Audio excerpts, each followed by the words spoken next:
mga tamilok, mga tuway, at iba pang mga shellfish, may nakukuha rin ditong mga alimango or mud crab. Ito yung mga tinanim na ni Kuya Wilson. Kagabi pa ba to? Oo, kagabi. Kagabi pa. Tapos pwede na natin tingnan ngayon kung meron na siyang huling crab. Paano ba ito kinukuha? Ganyan lang? Iangat. Eh baka lumabas ang alimango? Hindi? Iangat. Ay wala. Ayun! Meron! Ayun! Meron! Okay, o tara po. Makuha na po tayo.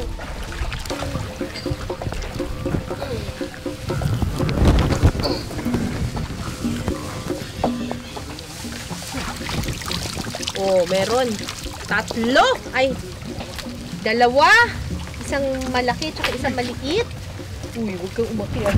Baka sipitin mo ko. Meron pa ba tayong tinanim? Ilan ba tinanim ninyo? Ano may isa to? O sige kuya.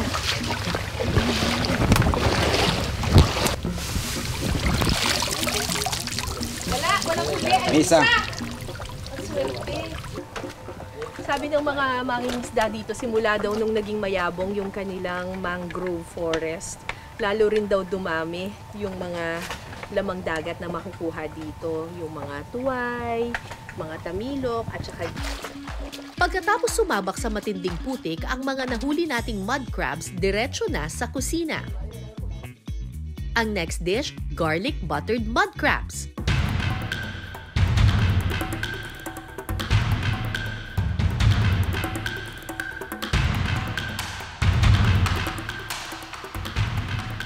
Una munang tutunawin ng butter, sunod na igigisa ang bawang at luya.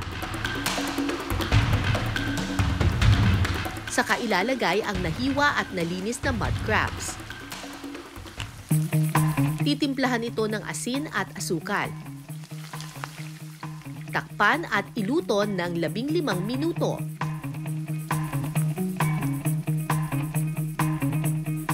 Maya-maya pa, pwede nang lantakan ang garlic buttered mud crabs.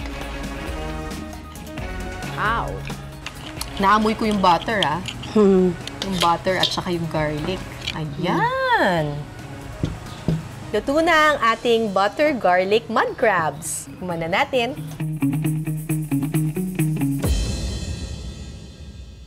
Alright, tikman na natin to. Mainit pa.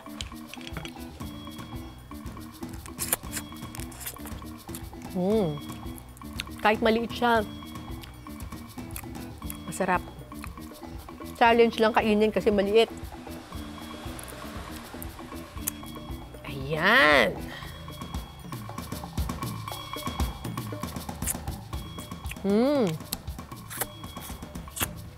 Juicy.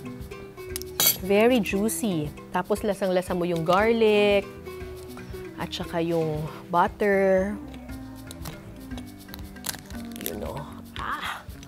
Challenge lang kainin, pero it's worth it.